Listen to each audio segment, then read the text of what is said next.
present. Never before have I had to sentence a 16-year-old. Certainly for something someone did when they were 14 years of age. Those who appear regularly in front of me have often heard me lament about the difficulty in sending a young person to prison. And here, as everyone understands, the minimum sentence is life with parole. Now, the appellate courts have said that children are constitutionally different from adults for purposes of sentencing. That stems from an understanding that juveniles aren't fully formed cognitively. Hallmark features of a juvenile include immaturity, impulsivity, recklessness, and a failure to appreciate risk and consequences. And because of these factors, the Supreme Court says that the Eighth Amendment prohibits the death penalty for juveniles. The Supreme Court also disfavors life without parole for juveniles, declaring it to be a constitutionally forbidden, disproportionate sentence in all but the rarest of cases. Life without parole is thus authorized only for youthful crimes reflecting permanent incorrigibility. Life without parole is barred for crimes that are born out of a transient immaturity of youth. Now, I recognize that with your guilty plea, you've assumed responsibility for your crimes. You have made a lengthy and public trial unnecessary. I also recognize that you were failed by each of your parents. You were failed by your extended family. To a certain extent, you've been failed by a society that can't stop propagating this misguided value in online cultures and social media, rather than making genuine interpersonal connections and relationships. But that failure does not absolve you from who you chose to idolize, worship, and become. 4 lives were stolen, 2 of them really just beginning, and it wasn't done out of fear or anger. You weren't being bullied at Apalachee. It wasn't done out of hatred. You didn't even know anyone at that school. It was done for the infamy of it. Now, your childhood instability and neglect would explain or mitigate finding yourself in one of those problematic places that Dr. Richards testified about. But planning, fantasizing about, visualizing, and executing school shooting don't put you in a problematic place. It puts you in an unredeemable moral wasteland. Your crimes do reflect permanent incorrigibility, and I will sentence you to life without parole for each of the malice murders that you committed.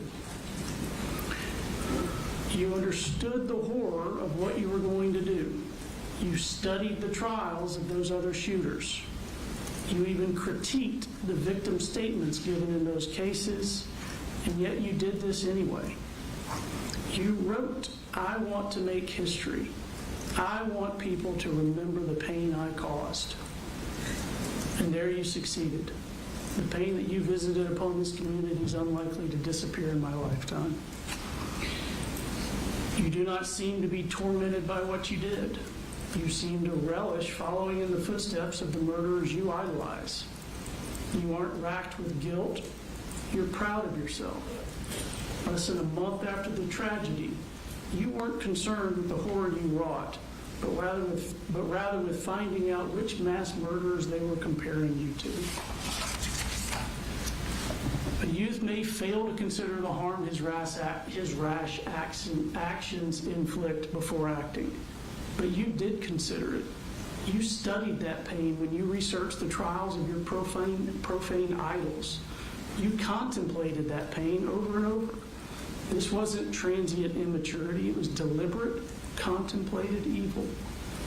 You were all too aware of the court outcome of those mass shootings because you studied and obsessed over them.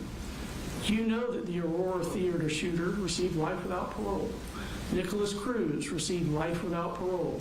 Ethan Crumley, a juvenile, received life without parole. Yet you were not dissuaded. Your plan was not hastily hatched. It was a slow boil simmering more than a year's time. You savored the thought of it, you visualized it, and you fantasized about it. You broke it down step by step in visualizing what you were going to do. The thought of mimicking these other mass murders is what brought you joy. Now, for the rest of us, there is no joy here today. There's only a measure of closure. The slain will not return to life, the injured will not forget their wounds, and a 16-year-old boy will live and die in prison. You have certain post-plea appellate rights I need to inform you of. You have a right to file a notice for a discretionary appeal within 30 days of today's date. You can have a lawyer represent you for that, but you are not entitled to court-appointed counsel. You have a right to file a motion to withdraw this guilty plea because it's less than 30 days before the term of court ends. You have to file that within 30 days of today's date. That would be to correct and manifest injustice. You do have a right to a court-appointed attorney for that post-plea appellate right. If you need a court-appointed attorney, you need to promptly apply for one so that one can be appointed to meet that 30-day deadline. You also have a right to file a petition for habeas corpus to challenge any legal errors in the proceeding, any violations of your constitutional rights. That is a civil proceeding for which you do not have the right to court-appointed counsel. Each of the malice murders will be life without parole, concurrent to one another. The felony murders and the related aggravated assaults for those all merge as a matter of law. Each of the aggravated batteries will be 20 years to be served in confinement consecutive to the life without parole. The aggravated assaults and the cruelty to children that do not otherwise legally merge will be 20 years concurrent to the life without parole. Is there anything else I need to address? 20 years on the aggravated battery consecutive, are they concurrent with each other? Yes. All right.